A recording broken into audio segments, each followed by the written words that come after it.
روکنے کے لیے قسم کھانا یہ صحیح ہے.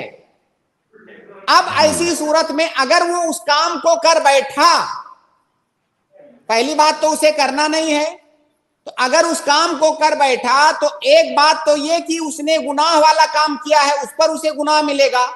دوسری بات یہ کہ اس نے قسم کو توڑا ہے، اب قسم توڑنے کا بھی گناہ اسے ملے گا. تو اپنے اس گناہ سے توبہ کرے اور جو قسم توڑا ہے اس کا کفارہ دے. یعنی دو کام کرنا ہے، اس گناہ کے کرنے پر توبہ کرنا ہے اسے، اور جو قسم ٹوٹی ہے اس پر اسے قسم کا کفارہ دینا ہے. جزاک اللہ خیر. فہیم بھائی امید ہے آپ کو جواب مل گیا ہوگا کمپلیٹ. جزاک اللہ خیر شیخ. جزاک اللہ خیر. بارک سوال اللہ کی جواب مل فیکم. گیا. السلام علیکم ورحمۃ اللہ وعلیکم السلام ورحمۃ وبرکاتہ. اللہ وبرکاتہ. جی اس کے بعد علی بھائی آپ کا ڈیوائس کنیکٹ نہیں دکھا رہا ہے، تو آپ سے گزارش ہے کہ آپ اپنا ڈیوائس چیک کیجئے. جب تک ہم لوگ ایک بھائی ہیں محمد، ان کو میں ایڈ کر رہا ہوں. السلام علیکم. جی محمد بھائی میں نے آپ کو ایڈ کیا ہے اسٹریم میں، اگر آپ کا کوئی سوال ہو تو آپ انمیوٹ کر کے پوچھیں. جی السلام علیکم سر. وعلیکم السلام ورحمۃ اللہ وبرکاتہ. سر میرا ایک سوال ہے، یہ کافی عرصے سے کہہ لیں کہ کئی علماء کرام سے اس پہ بات کی ہے، لیکن اس پہ نا کوئی جی تسلی بخش اس پہ کوئی جواب نہیں ملا.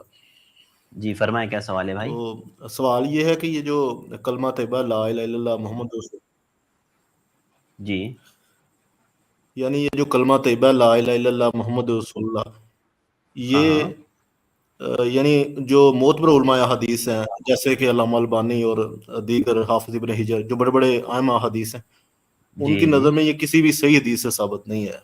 یعنی یہ لا الہ الا اللہ محمد رسول اللہ یہ دو علیحدہ علیحدہ کلمے ہیں. لا الہ الا اللہ علیحدہ لکھا ہوا ہے اور محمد رسول اللہ علیحدہ لکھا ہوا ہے. اصل جو سنت سے ثابت کلمہ ہے وہ ہے اشہد ان لا الہ الا اللہ و اشہد ان محمد رسول اللہ. تو اب یہ جو صیغہ ہے لا الہ الا اللہ محمد رسول اللہ، اسے لوگ پڑھتے ہیں اور کہتے ہیں یہ اسے اپنے دین کا حصہ سمجھتے ہیں یا اسے شیخ ہاشم، جی شیخ آپ کے پاس مکتبہ شاملہ ہے؟ تھا شیخ لیکن اس میں آج انسٹال ہو گیا ہے. نہیں دیکھیے، اللہ کے نبی صلی اللہ علیہ وسلم نے معاذ ابن جبل کو جب یمن بھیجا تو ان سے کیا کہا؟ انکا تأتی قوما من اہل الکتاب جی فلیکن اول ما تدعوہم الیہ شہادت اللہ الہ الا اللہ وان محمد رسول اللہ. تو انہوں نے کیا کہا؟ اللہ کے نبی صلی اللہ علیہ وسلم نے ان کو کیا سکھایا کہ پہلی چیز جس کی طرف تمہیں بلانا ہے وہ اس بات کی گواہی دینا لا الہ الا اللہ محمد رسول اللہ، اس کی گواہی دینا. جی تو بھائی لا الہ الا اللہ محمد رسول اللہ یہ شیخ ایک منٹ جی فرمائیے. ہاں جی شیخ، میں نے یہ بات آپ سے کہی ہے کہ اشہد ان لا الہ الا اللہ وان محمد رسول اللہ یہ ثابت ہے سنت سے. ایگزیکٹ یہ والا صیغہ لا الہ الا اللہ محمد رسول اللہ خاص ان الفاظ کے ساتھ، یعنی کلمہ طیبہ لا الہ الا اللہ محمد رسول اللہ، یہ کہاں پہ لکھا ہوا ہے؟ وہ جو آپ کہہ رہے ہیں وہ تو مانتا ہوں کہ اشہد ان لا الہ الا اللہ وان محمد رسول اللہ، یہ تو بخاری مسلم میں موجود ہے. اس میں اشہدو کا لفظ بھی نہیں ہے، اس میں ہے کہ فلیکن اول ما تدعوہم الیہ شہادتو. آدمی جب کہتا ہے لا الہ الا اللہ اس کا مطلب یہ ہوتا ہے کہ اشہدو، یہاں پر عربی زبان میں عربی کا گرامر ہے کہ بہت سارے کلمات میں کچھ چیزیں مقدر مانی جاتی ہیں. تو جب آدمی کہتا ہے لا الہ الا اللہ تو اس کا اقرار کر رہا ہے، اس کی گواہی دے رہا ہے. تو آپ کو اس میں اشکال کیا ہے؟ اگر آپ اشہد ان لا الہ الا اللہ کہتے ہیں تو اشہد ان لا الہ الا اللہ بھی کا کلمہ بھی ثابت ہے اس صیغے کے ساتھ بھی. اگر آپ اشہدو کا کلمہ لفظ نہیں بڑھاتے ہیں تب بھی معنی اس کا وہی ہے.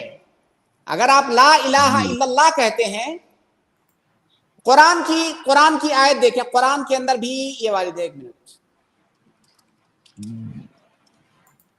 جی شیخ یہ میں نے نکالا تھا حضرت حدیث معاذ بن جبل.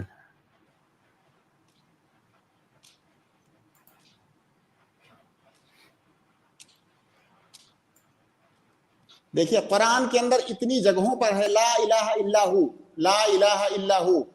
تو یہ جو ہو ہے، ہو کی ضمیر ہے، اس سے کون مراد ہے؟ اللہ مراد ہے.